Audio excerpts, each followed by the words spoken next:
नमस्कार दोस्तों, मैं अंकुर उपाध्याय स्वागत करता हूं आप सभी का एक बार फिर से अपनी नई वीडियो में। दोस्तों यहाँ पे आप सभी के साथ बात करने वाला हूं कोटक महिंद्रा बैंक के बारे में। आप सभी को पता है आज बाजार बंद है, छुट्टी चल रही है, लेकिन बैंक काम कर रही है। अब तो ये ना ट्रेंड सा चल गया है कि सैटरडे को ही बैंक अपने रिजल्ट्स पोस्ट करती हैं।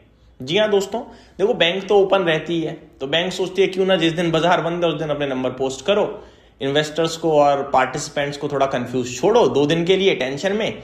जब बाजार खुलेगा तब नतीजा दिखेगा। तो रिजल्ट्स आ चुके हैं दोस्तों कोटक महिंद्रा बैंक के। नंबर्स आज कुछ और भी आने हैं, जैसे UltraTech cement, CPCL, Shyam Metalics, ये कुछ बड़े नाम हैं जिनके रिजल्ट्स, एसबीएफसी फाइनेंस के भी आज नंबर आने हैं, आईएफबी इंडस्ट्रीज के भी आने हैं। खैर जब आएंगे तब आएंगे, लेकिन अभी नंबर्स आए हैं कोटक महिंद्रा बैंक के। कैसे रहे हैं नंबर्स, ये मैं आप सभी के साथ डिस्कस करने वाला हूं इस वीडियो में। दोस्तों नंबर्स में ना सबसे इंपॉर्टेंट होता है कि आप एक्सपेक्टेशंस के सामने कैसे नंबर पोस्ट कर रहे हो। देखो वाई ओ वाई आधार पे और क्वार्टर ऑन क्वार्टर आधार पे नंबर पढ़ने से ना सही डायरेक्शन नहीं समझ में आती। अगर एक्सपेक्टेशन से अच्छे नंबर्स हैं तो फर्क नहीं पड़ता क्वार्टर ऑन क्वार्टर या वाई ओ वाई कैसे हैं, अच्छे मतलब अच्छे। और एक्सपेक्टेशन से खराब है तो खराब मतलब खराब, इससे ज्यादा कुछ भी नहीं है। अब कोटक महिंद्रा बैंक की बात करें तो इसने मुनाफे में 4% की जंप दिखाई है, वहीं एनआईआई यानी नेट इंटरेस्ट इनकम में 5% की जंप दिखाई है। जो एक्सपेक्टेशंस थी मतलब एग्जैक्टली इनलाइन नंबर है, बैंग ऑन कह सकते हो आप। 5% एनआईआई बढ़कर आएगा ये एक्सपेक्टेड था, और मुनाफा भी 4% बढ़ेगा, यही एक्सपेक्टेशंस थी। हाँ, अलग अलग ब्रोकरेज की अलग अलग रिपोर्ट होती हैं, तो एक रेंज थी मुनाफे की, वो मैं आपके साथ डिस्कस करूंगा। पहले एक्चुअल फिगर क्या है वो समझते हैं। Kotak Mahindra Bank private lender has reported a 4% YOY jump in its standalone net profit reported at rupees 4646 crore for Q3 FY26। तो 3446 करोड़ का बैंक ने मुनाफा पोस्ट करा है Q3 में।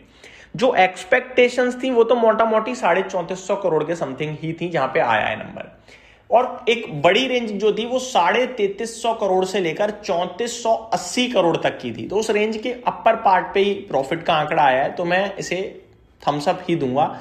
ये नहीं कहूंगा बीट्स एस्टिमेट्स, ये कहूंगा इनलाइन है, एग्जैक्टली इनलाइन, बैंग ऑन। ठीक है, अब आते हैं आगे। नेट इंटरेस्ट इनकम ये देखा जाए 5% बढ़कर आया है वाईओवाई आधार पे 7565 पे। एग्जैक्टली 5% बढ़ने का अनुमान था और एग्जैक्टली 7565 करोड़ का ही अनुमान था, तो बैंग ऑन है, इनलाइन। वाईओवाई आधार पे देखा जाए तो 5% बढ़ा है, 7196 करोड़ से बढ़कर आया है। और अगर सीक्वेंस यानी क्वार्टर ऑन क्वार्टर देखोगे तो 3% की ग्रोथ देखने को मिल रही है आप सभी को। ठीक है जी। अब अगर बात करें दोस्तों कंसोलिडेटेड पैट की, तो वो 4924 करोड़ पे आता हुआ दिखा है। 5% की वाईओवाई आधार पे बढ़त है और 10% पे साल दर क्वार्टर ऑन क्वार्टर बेसिस पे बढ़त देखने को मिल रही है आप सभी को, तो बढ़िया है। अब बैंक के लिहाज से जो सबसे इंपॉर्टेंट पार्ट होता है एक, वो होता है निम यानी कि नेट इंटरेस्ट मार्जिन। तो निम्स कैसे रहे हैं वो देख लेते हैं।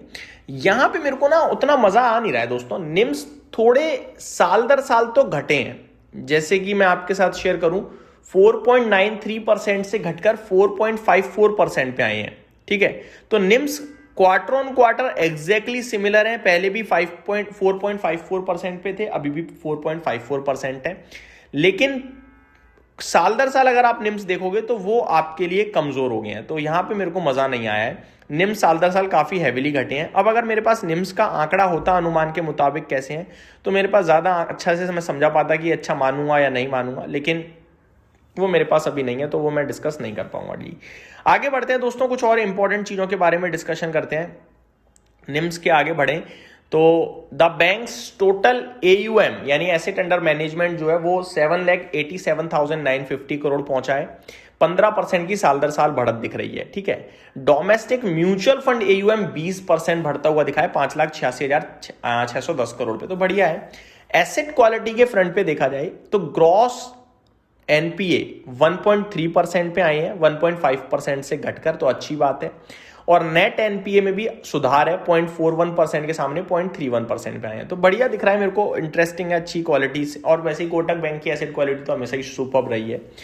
Bank reported 16% YOY increase in net advances, तो अच्छा लोन भी बांटा है, 16% के एडवांसेस बढ़ते हुए दिखे हैं। कस्टमर एसेट्स आगे देखा जाए दोस्तों तो कुछ और भी डिटेल्स यहाँ पे हैं। Total period and deposit stood at 5,42,638 crore for quarter three में करीब 5,42,638 करोड़ का डिपॉजिट आया है, 15% साल दर साल बढ़कर। टोटल एवरेज डिपॉजिट्स 15% बढ़े हैं, 5,26,025 करोड़ पे साल दर साल देखने को मिला है आप सभी को। तो ओवरऑल बढ़िया है। कासा रेशियो 41.3% पे है, ये भी बढ़िया है। तो मैं ये मानूंगा कि नंबर्स जो कोटक बैंक ने पोस्ट करे वो एग्जैक्टली बैंग ऑन है, जो अनुमान था वैसे ही नंबर्स हैं। अब इन नंबर्स के दम पर आप मेरे से पूछो तेजी या मंदी, तो वो डिसाइड करना मेरे लिए मुश्किल है।